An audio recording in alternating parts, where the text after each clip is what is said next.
Kita mulai. Bismillahirrahmanirrahim. Assalamualaikum warahmatullahi wabarakatuh. Innal hamdalillah nahmaduhu wa nasta'inuhu wa nastaghfiruhu wa natubu ilayh wa na'udzu billahi min shururi anfusina wa min sayyiati a'malina. May yahdihillahu fala mudilla lahu wa may yudlil fala hadiya lahu.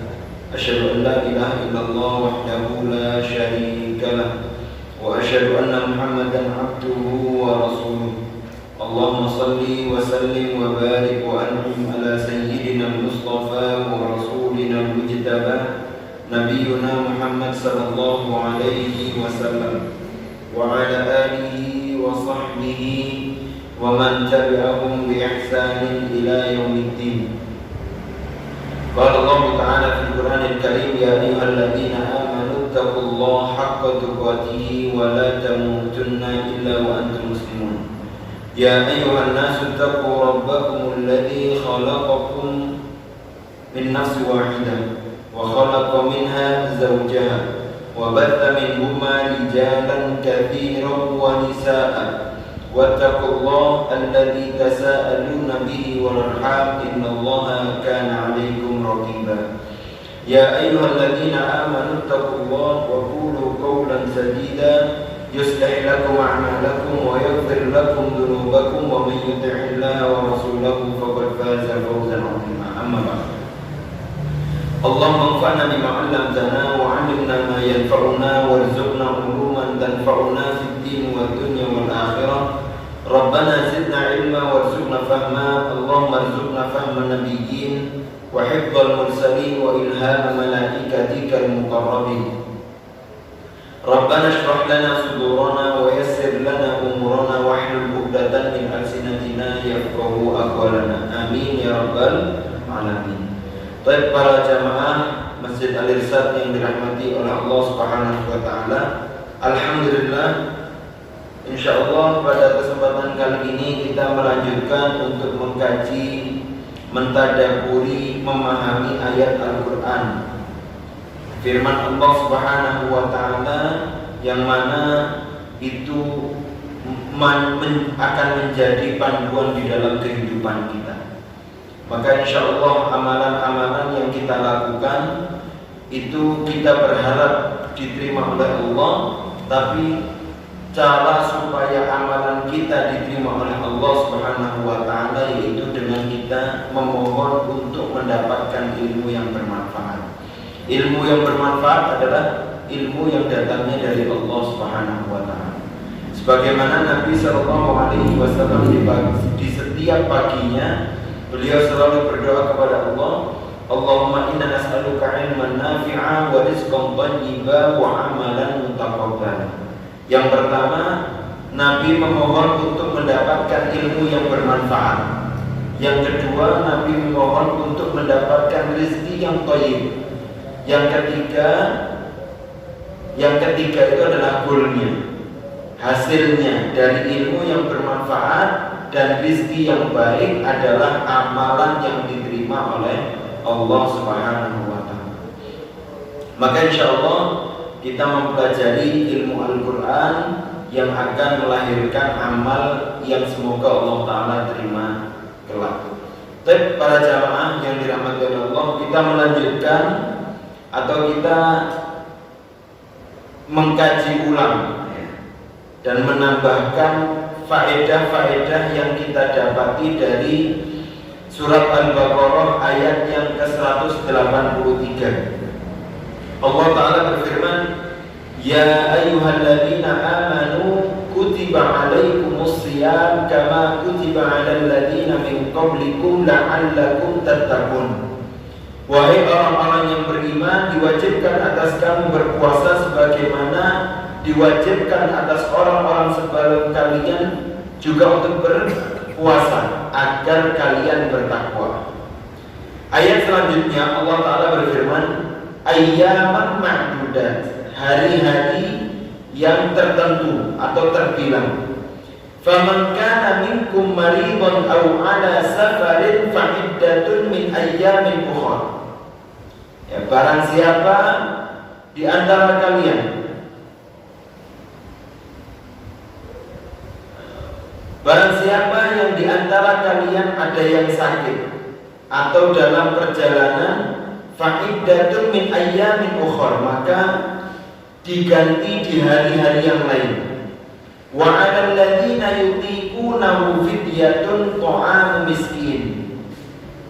Dan bagi orang-orang yang berat untuk menjalankannya, maka dia wajib untuk membayar fidyah. Fidyahnya apa? Ta'amu miskin, memberikan makan orang miskin. Faman tatawwa khairan fahuwa khairul lah. Maka barang siapa yang dalam kerelaan hatinya mengerjakan kebaikan, maka kebaikan yang akan dia dapatkan. Wa antasumu khairul lakum, dan apabila kalian berpuasa maka itu lebih baik bagi kalian. Lakum in kuntum ta'lamun, apabila kalian mengetahui. Baik. Sekarang kita ambil faedahnya. Faedah yang pertama adalah lisawmi fadlun 'azim wa thawabun jasim. Puasa itu memiliki keutamaan yang agung dan pahala yang besar. Karena sebagaimana Nabi SAW meriwayatkan di dalam hadits qudsi yang datangnya dari Allah, maknanya Allah Ta'ala mengatakan kullu amal ibni Adam lahu illa siyam. Setiap amalan anak Adam itu milik dia, illa siyam, kecuali puasa. Fa innahu li wa ana ajzi bihi. Sesungguhnya puasa itu milikku dan aku sendiri yang memberikan pahala puasa. Ya. Kalau amalan yang lain itu sudah ada ketentuan pahalanya, tapi kalau puasa itu nggak ada ketentuan, karena puasa itu sangat dekat dengan amalan yang namanya sabar. Karena puasa itu imsak, sabar juga imsak, menahan. Gitu ya. Maka kalau sebagaimana sabar itu menahan, nggak ada batasnya, maka pahalanya nggak ada batas. Begitu juga puasa itu menahannya tiada batas. Semakin besar orang itu diuji ketika dia berpuasa, semakin besar amalan yang dia lakukan ketika dia puasa, maka semakin besar juga pahala yang akan dia dapatkan. Maka yang menentukan adalah hanya Allah Subhanahu wa Ta'ala. Maka apa yang membuat kok amalan puasa itu hanya Allah Ta'ala yang menentukan atau memberikan pahala? Itu ada dua. Itu yang disebutkan oleh Al-Imam Al-Qurtubi. Ada dua perkara. Yang pertama, karena puasa itu yamna min maladhin nafsi wa syahwatiha. Karena puasa itu menahan dari enaknya nafsu dan syahwat. Mala yamna min husairul ibadah, yang tidak tertahan di ibadah-ibadah yang lain. Ya, karena puasa itu kita bisa makan sebetulnya, kita bisa melakukan sesuka kita, tapi karena puasa kita menahannya. Kita nggak boleh makan, nggak boleh berhubungan, nggak boleh melakukan yang buruk. Bahkan kita dianjurkan untuk melakukan hal-hal yang baik. Maka ketika puasa itu banyak hal yang kita tahan dari segala keinginan kita. Entah keinginan yang haram maupun keinginan yang sebetulnya boleh tapi Allah Ta'ala larang ketika kita puasa. Itu yang pertama. Sebab yang kedua adalah an-nasawm sirrun bainal abdi wa baina rabbih. Karena puasa itu adalah ibadah rahasia antara hamba dengan Allah. Ya, layan hal illa lahu, dan enggak tampak kecuali antara dia dan Allah Ta'ala yang tahu. Karena ibadah yang lain tampak, puasa, zakat, umroh, haji, sholat, syahadat, amal silaturahim, sedekah, itu semuanya tampak. Tapi kalau puasa nggak tampak. Yang tahu hanya dia dan Allah Subhanahu wa Ta'ala. Maka seberapa besar kita merahasiakan ibadah kita, hanya karena Allah Ta'ala, maka akan lebih besar juga pahalanya. Jadi ada dua, mengapa kok puasa itu Allah Ta'ala yang menentukan. Karena yang pertama orang itu meninggalkan syahwatnya, yang kedua karena ibadah puasa adalah ibadah rahasia antara dia dengan Allah. Kemudian faedah yang kedua, as-sawmu ya'uddun nafsa littaqwa. Puasa itu mempersiapkan jiwa. Puasa itu menjaga jiwa untuk bertakwa kepada Allah Subhanahu wa taala. Makanya Allah Ta'ala katakan kutiba alaikumusiyam, diwajibkan kepada kalian puasa, tujuannya adalah la'allakum tattaqun, semoga kalian menjadi hamba yang bertakwa. Tattaqun itu kalimatnya fi'lul mudhari. Fi'lul mudhari itu artinya ada kesinambungan, ada perlakuan yang akan kita miliki. Gitu ya, kalau kita biasa puasa maka kita akan menjadi orang yang mampu untuk bertakwa. Sebagaimana Nabi mengatakan asyamu junnah. Ya, asyamu junnah itu artinya perisai.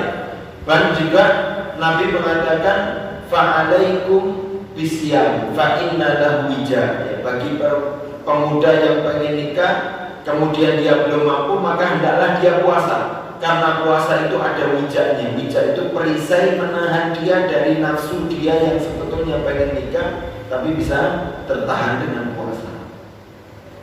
Gitu ya. Ini yang kedua. Yang ketiga, yajuzu lil marid wal musafir al-iftar fi Ramadan. Ini rukhsah atau keringanan bagi orang yang sakit dan musafir boleh berbuka ketika bulan Ramadan, artinya nggak berpuasa. Wa yajibu alaihi al-qadha fi waqtin akhar. Tapi ya bagi orang yang puasa Ramadan kemudian sakit atau musafir, maka boleh dia untuk tidak berpuasa dan wajib mengganti puasanya di hari yang lain. Ya, di hari yang lain.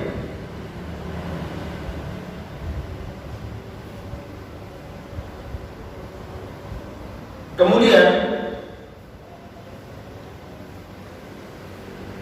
wal marad al-mubih lil fitri fi ra'yi aktsaril fuqaha. Ini pendapat banyak para fuqaha.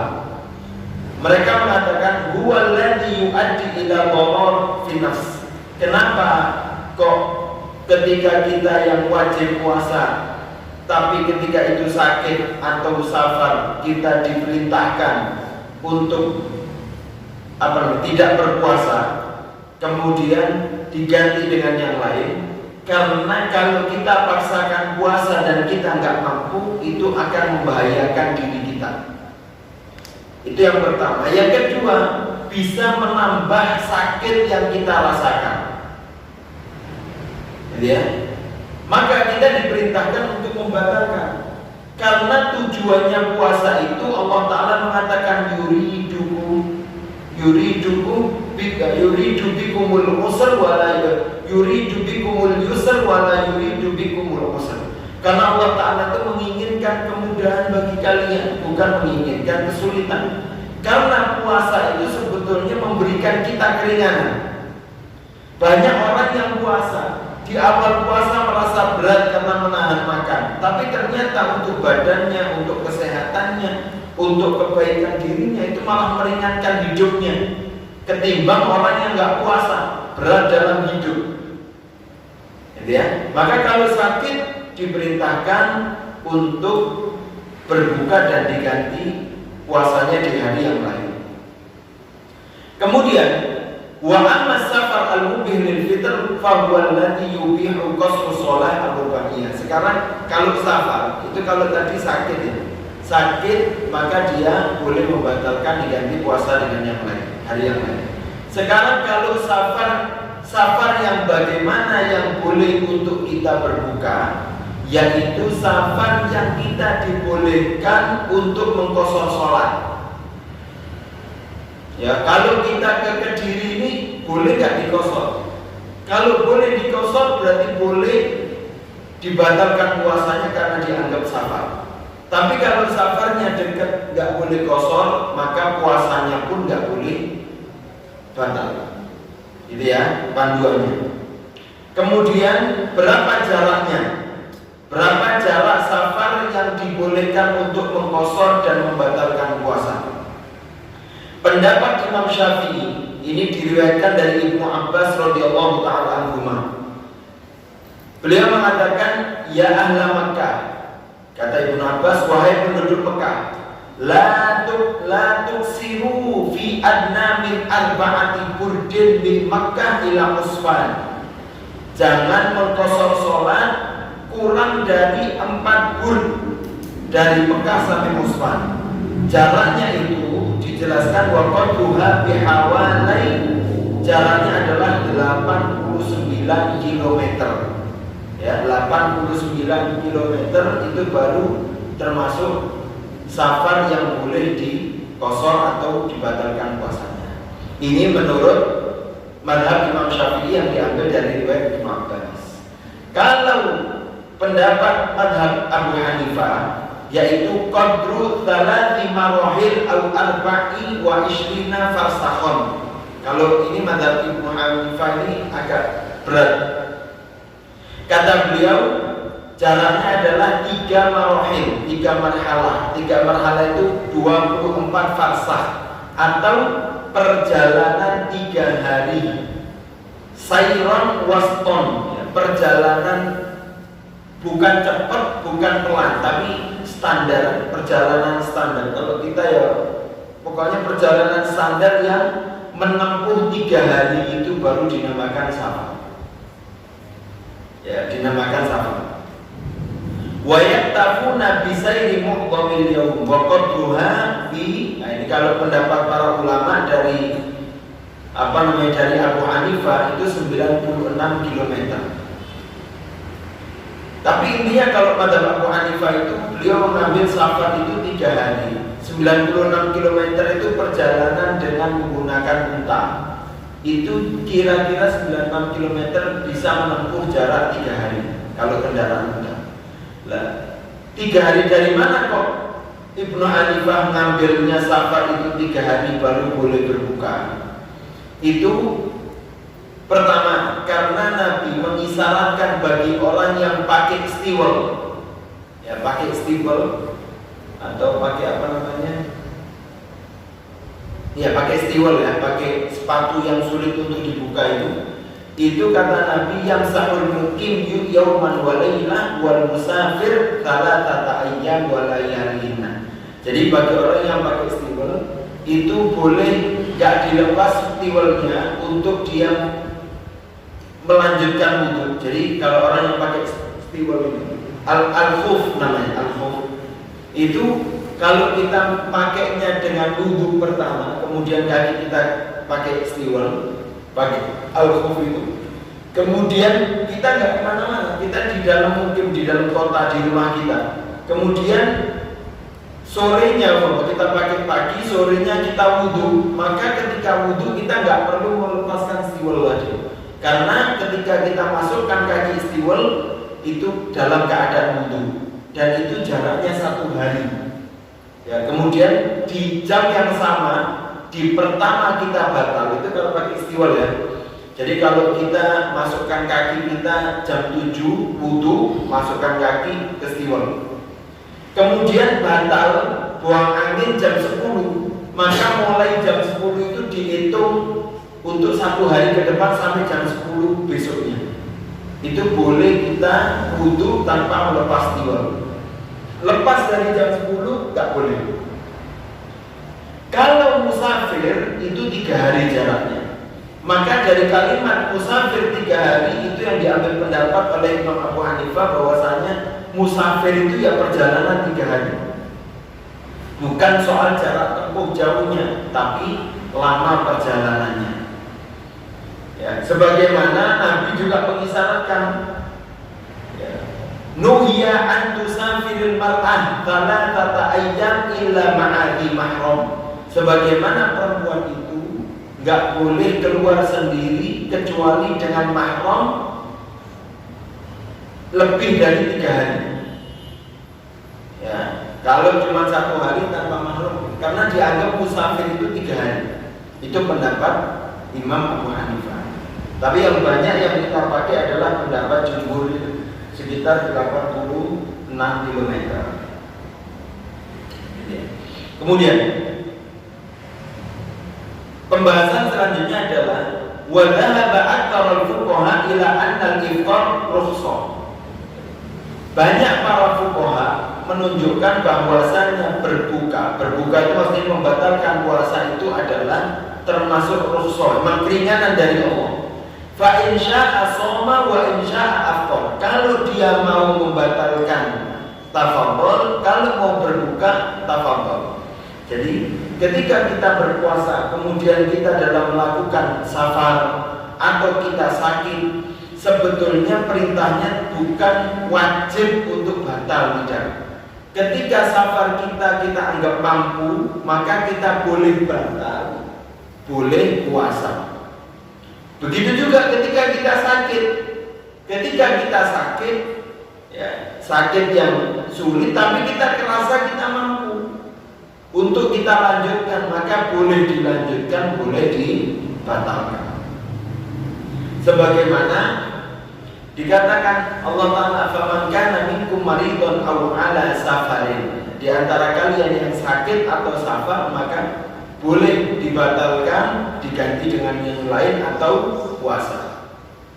Sebagaimana dikisahkan oleh Hamzah al-Aslami, diriwayatkan oleh Abu Daud di dalam kitab sunannya. Aisyah meriwayatkan dari Hamzah al-Aslami, pernah Hamzah al-Aslami itu bertanya kepada Nabi. Sa'alan Nabi faqala, kemudian Hamzah al-Aslami bilang, ya Rasulullah, wahai Rasulullah, hal asumu ala safar. Ya Rasulullah, apakah saya harus puasa ketika saya safar? Faqala, kemudian Nabi mengatakan, sumta in syi'ta wa aftir in syi'ta. Kalau kamu puasa ya tafadhol, kalau kamu berbuka ya tafadhol. Jadi ketika kita safar mau puasa ya boleh-boleh saja. Kalau kita mau berbuka ya boleh-boleh saja dan tidak ada aib. Kalau mau puasa ya alhamdulillah, kalau enggak ya enggak salah juga. Karena memang itu rukhsah, karena itu keringanan dari Allah Subhanahu wa taala. Ya, artinya hal yang dibolehkan. Wa qad thabata an jama'ah minas sahabah, ini juga ditetapkan dari para sahabat, termasuk Ibnu Abbas, Abu Sa'id Al-Khudri dan Anas bin Malik, Jabir bin Abdullah, Abi Darda dan Salamah, meriwayatkan dari Nabi, ya, annahu shoma fi safar. Nabi itu puasa ketika safar. Wa shoma sahabat ma'an Nabi. Jadi ketika itu, ini diriwayatkan dari banyak para sahabatnya. Ketika Fathul Mekah, pembukaan kota Mekah itu kan ketika itu Ramadan.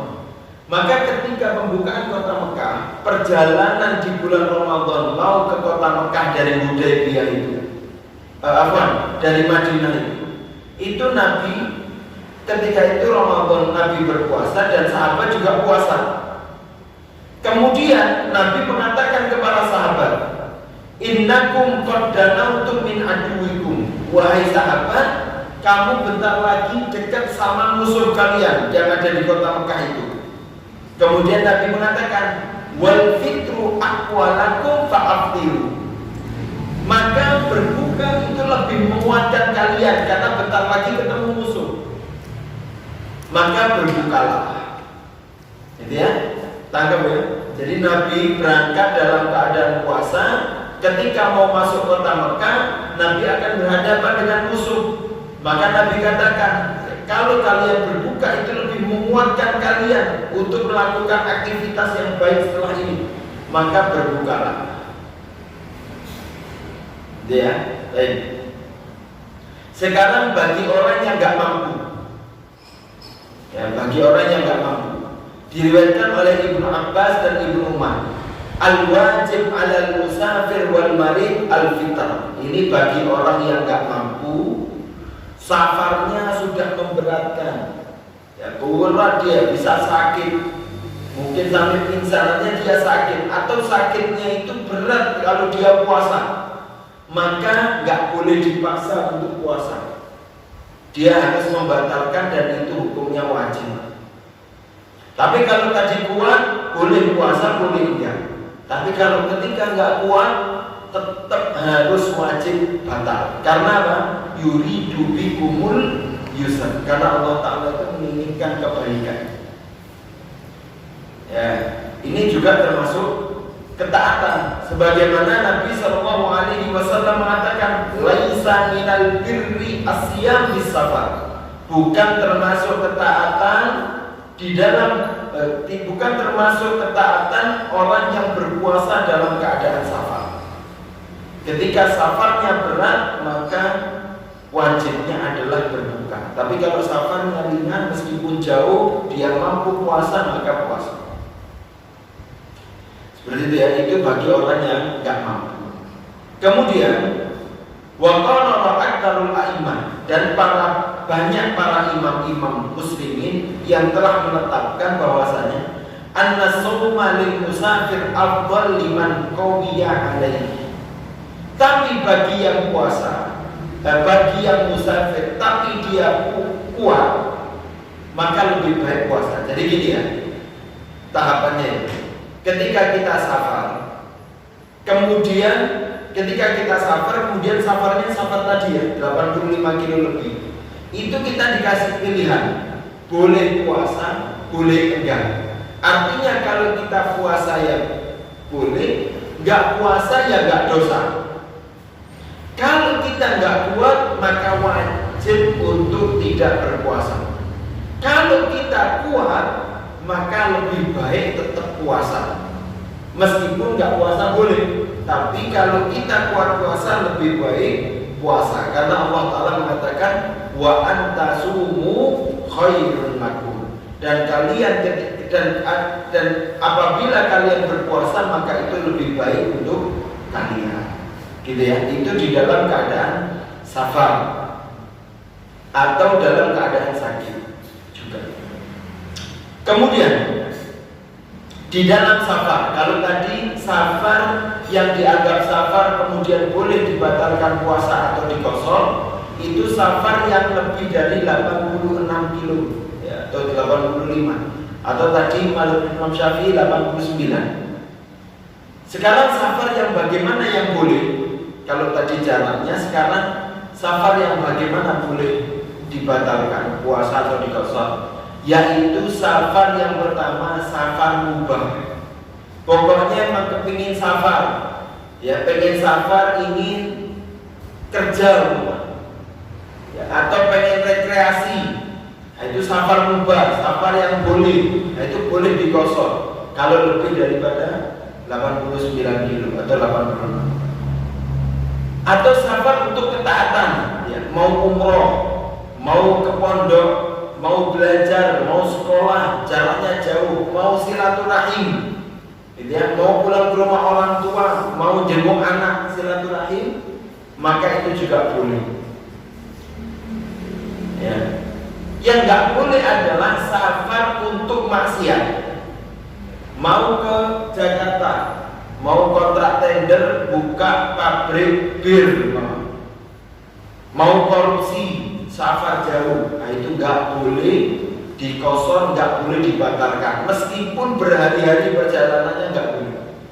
Karena niat safarnya bukan safar yang diperbolehkan, safar untuk yang haram, maka tidak ada keringanan di situ. Tapi ada yang kayak gini, niat safarnya baik, tapi di tengah jalan maksiat uang. Niat mau silaturahim ke Jakarta, di tengah jalan maksiat, itu tetap boleh disafar, boleh dikosor, boleh dibatalkan puasanya. Karena niatnya kebaikan, tapi kalau Allah di tengah jalan bermaksiat. Tapi kalau niat awalnya maksiat, maka tidak dianggap safar dan tidak boleh dikosor atau dibatalkan puasanya. Seperti itu. Wallahu a'lam bishawab. Kemudian pembahasan selanjutnya adalah dari firman Allah ketika Allah Ta'ala mengatakan fa'iddatun min ayyamin ukhra ya, pembahasan tentang mengganti puasa di hari yang lain. Maka dikatakan alal marid wal musafir, bagi orang yang sakit dan musafir, wajibuhul asli as-shaum. Ya. Jadi kewajiban asli bagi seseorang itu adalah puasa. Ya. Di dalam Ramadan wajibnya bagi muslim itu puasa. Tapi ketika dia sakit, ada pengecualian. Ketika dia sakit atau dia musafir, dia dapat keringanan untuk gak puasa dan untuk gak puasa. Maka keringanannya itu hanya sementara untuk dia tidak puasa, tapi yang wajibnya itu harus diganti dengan hari yang lain. Makanya qadha puasa, mengganti puasa Ramadan di hari yang lain itu juga hukumnya wajib. Apa dampaknya? Tidak boleh digandeng dengan ibadah yang sunnah, gak boleh. Sebagaimana kita sholat subuh belum qobliyah fajar, gak boleh kita gabung niat subuh plus qobliyah fajar, gak bisa.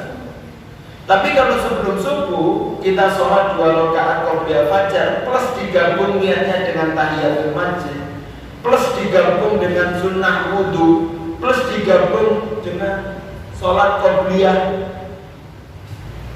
sholat subuh atau sholat fajar, plus digabung dengan sunnah antara adzan dan iqamah. Nah, itu boleh kalau sunnah ketemu sunnah. Sunnah ketemu wajib nggak boleh. Ganti puasa juga gitu, nggak bisa. Puasa Senin, aku nanti tak bayar utang di hari Senin biar gabung sama puasa Senin Kamis, nggak boleh. Ya cuma dipaskan saja hari Senin, tapi kalau digabung dengan puasa sunnah nggak boleh. Karena wajib itu hanya wajib niatnya. Kalau sunnah, ya kalau wajib itu hanya satu niatnya untuk yang wajib. Kalau sunnah enggak. Maka puasa pokok itu sebagaimana puasa wajib. Kemudian pembahasan selanjutnya. Wa yustahabbu fi ra'yil jumhur wa la yajib tatabu ayyamin qadha. Dan disunahkan, ya ini sunnah saja, sunnah untuk membayar puasa dengan tatabu. Tatabu itu digandeng. Tapi sunnah saja. Umpama kita musafir ketika Ramadan, umpama safar umroh atau kemana, kemudian kita 3 hari batal, kemudian kita ganti di hari yang lain. Itu sunnahnya jumhur mensunahkan untuk digandeng.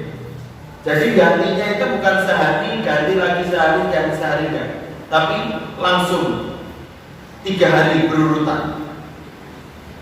Ya. Tapi hukumnya tidak wajib, hanya sunnah saja. Kalau nggak mampu, ya nggak apa-apa untuk diganti dengan hari yang bebas. Karena Allah Taala mengatakan fa'iddatun min ayyamin ukhra, maka diganti dari hari-hari yang lain. Kalimat ayyam itu mutlak, bebas. Pokoknya di hari-hari terserah kita pilihnya mana, yang penting bukan hari yang diharamkan untuk puasa. Contohnya di hari lebaran atau ayam tasyrik itu nggak boleh. Tapi waktunya kapan bebas. Kalau sunnahnya adalah digabung. Kemudian pembahasan selanjutnya, fa in jaa Ramadan akhir wa lam yaqdi. Sekarang pertanyaannya, seumpama orang batal puasa, kemudian dia wajib untuk menggantinya. Sampai Ramadan tahun depan belum diganti. Paham ya? Dia batal, suruh ganti, sampai Ramadan berikutnya belum diganti puasanya, masih punya utang. Bagaimana? Maka pendapat jumhur plus ditambah kafarah. Ya, umpama Ramadan tahun depan belum bayar utang, akhirnya waktu Syawalnya bayar utang. Bayar utang untuk apa? Untuk puasa 2 tahun yang lalu, bukan puasa yang kemarin, tapi puasa tahun yang lalu. Maka tetap puasanya diganti plus dengan kafarah. Kafarahnya adalah fidyah. Kafarahnya adalah memberikan makan orang miskin. Itu pendapat jumhur. Ya, 1 orang miskin saja yang diberikan. Tetapi kalau pendapat mazhab Abu Hanifah tanpa kafarah, tanpa, hanya diganti saja. Karena pendapat beliau, Allah Ta'ala mengatakan fa'iddatun min ayyamin ukhor, bebas, tidak ada tidak ada jaraknya, ya bebas kapan saja.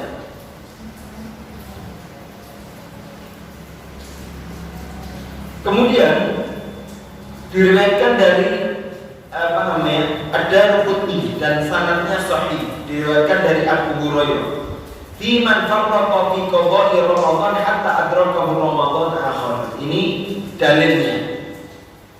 dalilnya jumhur bahwasanya boleh kafarah. Kalau tadi dalilnya Abu Hanifah nggak pakai kafarah, tetap diganti karena Allah Ta'ala mengatakan faidatun min ayyamin ukhra, bebas waktunya.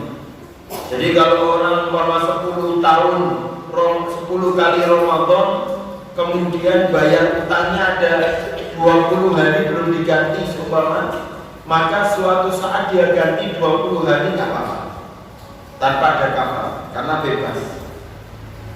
Kalau pendapat jumhur dalilnya sebagaimana Darqutni dan hadisnya sahih, Nabi SAW berkata, yasumu hadza ma'an nas wa yasumu alladhi farraqa fihi wa yut'im li kulli yawmin miskinan.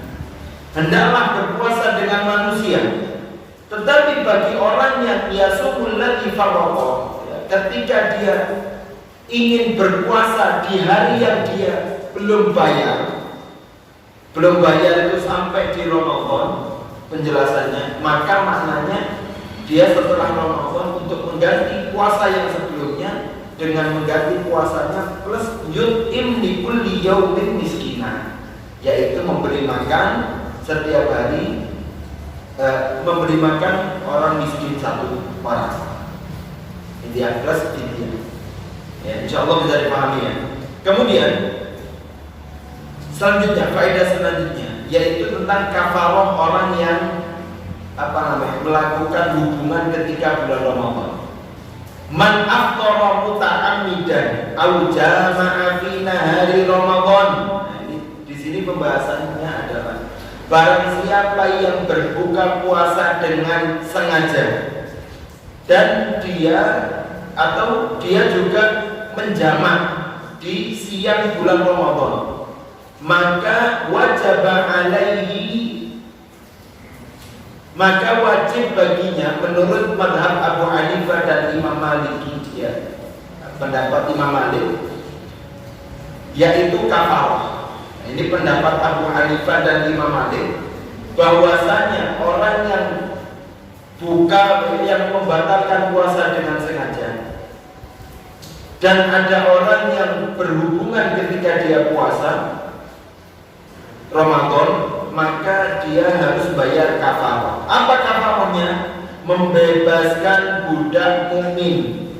Kalau nggak bisa, puasa 2 bulan berturut-turut. Kalau nggak bisa, memberikan makan 60 orang miskin. Jadi pendapatnya Abu Hanifah dan Imam Malik itu, yang dapat kafarah seperti ini bukan hanya orang yang bergaul di siang hari bulan Ramadan, tapi orang yang meninggalkan puasa dengan sengaja tanpa sebab udzur syar'i, maka dia juga harus melakukan kafarah ini semuanya.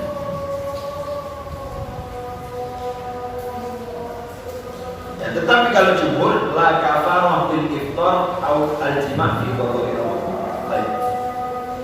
Kalau jumhur itu bagi orang yang melakukan hubungan suami istri ketika dia bayar utang Ramadan, itu nggak ada kafarahnya. Nggak ada kafarah. Jadi yang ada kafarahnya adalah ketika dia melakukan hubungan di bulan Ramadan saja. Baik, insyaallah kita lanjutkan setelah adzan.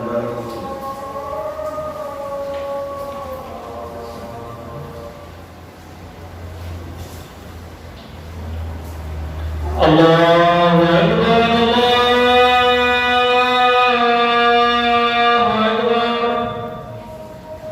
Allahu Akbar, Allahu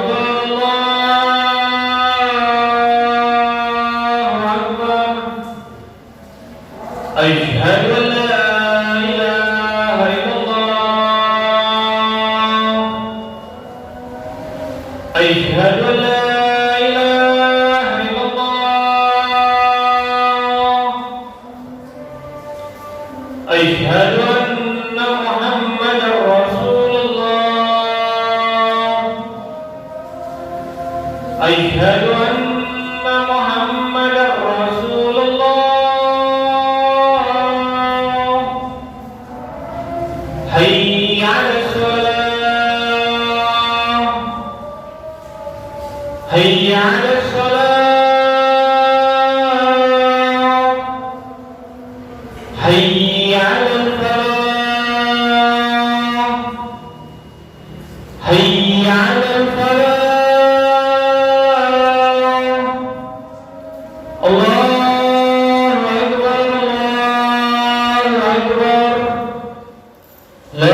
Dan kita lanjutkan ya. Alhamdulillahirabbil alamin, wassalatu wassalamu ala asyrafil anbiya'i wal mursalin wa ala alihi wa sahbihi ajma'in. Para jamaah yang dirahmati Allah Subhanahu wa taala, tadi kafarah bagi orang yang melakukan hubungan di bulan Ramadan adalah dengan membebaskan budak, atau kalau nggak mampu puasa 2 bulan berturut-turut, kalau tidak mampu memberikan makan orang miskin 60 orang. Gitu ya. Kemudian kalau dia melakukan kesalahan tadi, kalau ada orang yang berhubungan suami istri, ketika dia bayar utang puasa Ramadan, tapi bukan di bulan Ramadan ya, karena bayar utang bukan di bulan Ramadan, maka nggak ada kafarah. Karena yang bayar kafarah hanya yang melakukan kesalahan di bulan Ramadan saja. Baik, sekarang selanjutnya, bagaimana hukumnya? Apa yang bisa kita lakukan ketika seseorang dari keluarga kita ada yang ada yang punya utang Ramadan tapi belum dibayar utangnya, kemudian dia meninggal, gitu ya. Kita tahu keluarga kita itu ada yang meninggal dan dia meninggalkan hutang puasa Ramadan. Maka di sini dikatakan wa man mata wa alaihi shaum min Ramadan lam yaqdi anhu. Ya, belum dibayar. Maka yang pertama, pendapat mazhab Imam Malik dan Imam Syafi'i dan Abu Hanifah adalah la yasumu ahad an ahad. Tidak bisa menggantikan puasa seseorang untuk puasanya orang lain. Gak bisa. Oh, dia masih utang 5 hari, kemudian meninggal, ya sudah, saya tak puasa untuknya 5 hari, digantikan. Boleh? Gak bisa. Dalilnya adalah dalil Al-Quran, dalil umumnya. Allah Ta'ala mengatakan wala taziru waziratu wizra ukhra. Ya, seseorang itu tidak bisa menanggung beban dosa orang lain, nggak bisa. Wa anta lil insani illa ma sa'a. Setiap orang itu punya usahanya masing-masing, nggak bisa diwakilkan. Wala taksibu kullu nafsin illa 'alaiha. Nggak bisa orang itu membebani atas jiwa kecuali ya beban itu milik dia sendiri. Jadi nggak bisa dibarterkan kemudian puasanya ditanggung orang lain, nggak boleh, nggak bisa. Ya, sebagaimana juga Nabi Shallallahu Alaihi Wasallam meriwayatkan bersabda yang diriwayatkan oleh Imam Nasai dan diriwayatkan oleh Ibnu Abbas. Nabi Shallallahu Alaihi Wasallam mengatakan, la yusolli ahadun an ahad, wa la yasumu ahad an ahad, walakin yut'im anhu makana kulli yaumin muddan min hitta. Kata Nabi, nah ini sama-sama dalil.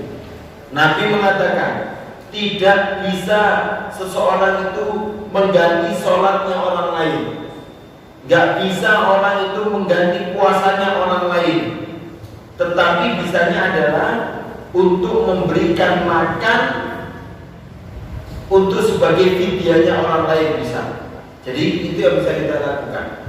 Kalau ada orang yang batal puasanya, punya utang Ramadan, kemudian dia meninggal, kalau 5 hari maka kita ganti dengan fidyah, memberikan makan orang miskin 5 orang. Gitu ya. Ini pendapat Imam Malik, Mazhab Syafi'i dan Abu Hanifah. Oke ya. Nah, sekarang mazhab Imam Ahmad. Mazhabnya Imam Ahmad, kata beliau, yustahabbu lil wali an yasuma 'anil mayyit idza mata ba'da imkanil qada. Dianjurkan bagi walinya orang yang meninggal itu untuk berpuasa terhadap seorang yang mati kemudian dia meninggalkan utang yang dia mampu untuk membayar utang itu. Karena kalau ada orang yang gini ya, ada orang yang batal, dia punya utang puasa tapi dia nggak mampu bayar, orang tua atau orang yang sakit nggak mungkin sembuh, itu kan nggak mungkin bayar. Nah, ketika dia nggak mungkin bayar, terus dia meninggal, itu cukup fidyah. Karena apa? Karena gantinya dia bukan membayar puasa, karena memang dia nggak sanggup, maka fidyah. Tapi bagi orang yang dia punya hutang, kemudian dia mampu bayar, kemudian dia meninggal belum sempat bayar, maka kata Imam Ahmad, yustahab, dianjurkan untuk walinya berpuasa menggantikan utang puasa orang yang meninggal. Ada dalilnya? Ada. Yang tadi ada dalilnya, yang ini juga ada dalilnya dari Nabi SAW. Riwayat Imam Muslim dari Aisyah radhiyallahu ta'ala anha, Rasulullah SAW bersabda, man mata wa alaihi siyam shoma anhu waliyahu. Barang siapa yang meninggal dan baginya puasa, entah puasa nazar atau puasa bayar utang yang wajib, maka shoma anhu waliyahu, maka walinya mengganti puasanya. Begitu juga diriwayatkan oleh Imam Muslim dari Ibnu Abbas, ja'at imra'atun ila Rasulillah, ada seorang perempuan datang ke Nabi. Faqalat, kemudian perempuan itu bilang, ya Rasulullah, wahai Rasulullah, inna ummi qad matat wa alaihi shaumun nadar. Wahai Rasulullah, ibuku meninggal dan baginya ibuku meninggal dan ibuku itu punya nazar puasa dan belum ditunaikan nazarnya. Fa'asumu anha, apakah aku harus puasa untuknya? Kata Nabi, aro'aita law kana ala ummika dainun faqadaitahu. Bagaimana pendapatmu kalau umpama ibumu punya utang, apakah kamu harus membayarnya? Ya, otomatis iya. Maka kemudian kata Nabi, akana yu'addi dzalika anha, apakah kamu akan bayarkan utangnya? Kata perempuan itu, iya ya Rasulullah. Kemudian Nabi mengatakan, fasumi an ummika, maka kamu puasalah untuk ibumu. Itu ya, jadi dua-duanya ada pendapatnya. Yang tiga ini juga pendapat ya, tiga madhab Syafi'i, madhab Maliki, madhab Abu Hanifah, sama-sama berpendapat tidak bisa menggantikan puasanya, cukup dengan fidyah. Kalau madhab Imam Ahmad boleh untuk menggantikan puasanya, ada dalilnya masing-masing. Dan kemudian disebutkan karena fannasu ala talati ahwal. Jadi manusia itu ada tiga keadaan. Pertama, al-asihha al-muqimun wa yalzamuhumus shaum ainan fi Ramadan. Orang itu ada tiga keadaan. Yang pertama, orang yang sehat dan dia dalam keadaan mukim, tidak safar, maka wajib baginya puasa wajib Ramadan, tidak boleh dibatalkan. Kemudian keadaan yang kedua, ada orang yang dalam keadaan al-marḍ wal musafirun. Dia sakit atau dia safar ketika bulan Ramadan, maka walahumul fitr in aradu wa alaihim in aftaru ayyamin ukhra. Maka baginya boleh puasa, boleh berbuka kalau dia mau, dan hendaklah dia menggantikan di hari yang lain. Kemudian keadaan ketiga yaitu qaumun la yaqdiruna 'ala shaum. Ya, seseorang yang dia tidak mampu puasa. Tidak mampu puasa itu ada dua. Ya, tidak mampu puasanya, tidak mampu membayar, tidak mampu untuk membayar utang puasa dengan puasa, bayar utangnya dengan puasa, tidak mampu. Itu dua keadaan. Pertama, orang tua yang nggak mungkin, udah tua, nggak mungkin dia nggak kuat puasa, ya, nggak sakit, tapi memang nggak kuat karena tua. Ini nggak perlu bayar utang, cukup nanti dengan fidyah. Keadaan yang kedua adalah orang yang sakit, masih muda, tapi sakit itu sakit nggak ada harapan sembuh, nggak ada harapan sembuh, maka juga fidyah, gitu ya. Kemudian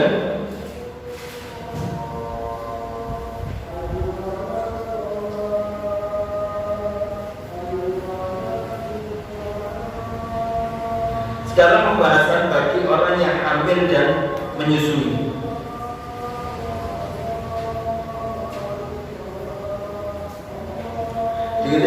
sudah saya ringkas.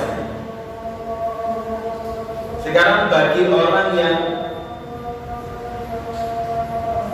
ada dua keadaan, ada orang yang hamil dan menyusui dan orang yang tadi ya, orang yang sakit. Soal fidyah, orang yang sakit dan nggak ada harapan sembuh dan orang tua. Maka bagi yang pertama, bagi orang yang sakit dan orang yang sakit nggak ada harapan sembuh dan orang tua yang nggak ada harapan untuk bisa berpuasa, maka baginya fidyah, bayar fidyah saja tanpa dia puasa. Fidyah itu ngasih makan orang miskin. Kalau di mazhab Syafi'i itu satu menu makan, ya bukan satu beras tapi satu bungkus nasi lah kalau kita, satu bungkus makanan untuk satu orang, satu hari untuk satu orang miskin. Itu cukup fidyah. Sekarang bagi orang yang hamil dan menyusui, pendapat Abu Hanifah, bagi orang yang hamil dan menyusui kemudian dia nggak kuat, maka cukup bayar hutang saja dengan puasa di hari yang lain. Itu pendapat Abu Hanifah. Kalau pendapat Imam Syafi'i dan mazhab Hambali itu ada dua. Ya, kalau dia takut terhadap bayinya, bagi orang yang hamil dan menyusui, takut bayinya tambah kurus, atau ketika hamil bayinya gak gerak, kalau dia puasa, padahal dia kuat, tapi kok gerakan bayinya gak ada, berkurang durasinya, akhirnya dia takut bayinya gak ada gizi. Maka pendapat Imam Syafi'i dan Imam Ahmad, dibatalkan puasanya, boleh batalkan puasa, kemudian diganti di hari yang lain plus ditambah fidyah. Tambah fidyah. Tapi kalau dia takut untuk dirinya sendiri, bayinya nggak apa-apa, tapi dia lemes karena dia puasa. Padahal bayinya nggak apa-apa, yo gerak, kemudian dia tetap bisa menyusui, tapi dia lemes, sakit, lemes. Maka cukup bayar utang saja tanpa fidyah. Gitu ya. Jadi kalau takutnya karena anak, bayarnya dua, bayar utang plus fidyah. Tapi kalau takutnya atas dirinya ketika dia hamil atau menyusui, maka cukup bayar utang saja. Ya, ini pendapat mazhab Syafi'i dan Hambali. Kalau pendapat Maliki, bagi yang menyusui kemudian dia nggak kuat, itu bayar utang plus fidyah. Kalau hamil cukup bayar utang saja. Gitu ya. Emang agak rumit kalau pakai pendapat macam-macam mazhab. Ala kulihal, intinya kalau ketika hamil atau menyusui kemudian nggak mampu, boleh dibatalkan, entah karena takut atas dirinya atau karena bayinya, itu boleh. Meskipun dia kuat, tapi takut bayinya nggak gerak, takut bayinya tambah kurus, boleh dibatalkan, nanti diganti puasa di hari yang lain. Wallahu a'lam. Dan mungkin itu sampai situ saja. Insyaallah pertemuan selanjutnya kita lanjutkan tentang faedah-faedah di bulan Ramadan atau faedah-faedah dari ayat puasa ini. Dan terima kasih, semoga bermanfaat apa yang bisa saya sampaikan, semoga ini bermanfaat dan diterima oleh Allah Subhanahu wa taala. Kalau kebaikan datangnya dari Allah Subhanahu wa taala, kalau kekurangan yang datangnya dari kekurangan saya, semoga ini bermanfaat. Astagfirullahaladzim. Subhanakallah bihamdika asyhadu an la ilaha illa anta astaghfiruka wa atubu ilaik. Alhamdulillahirabbil alamin. Assalamualaikum warahmatullahi wabarakatuh.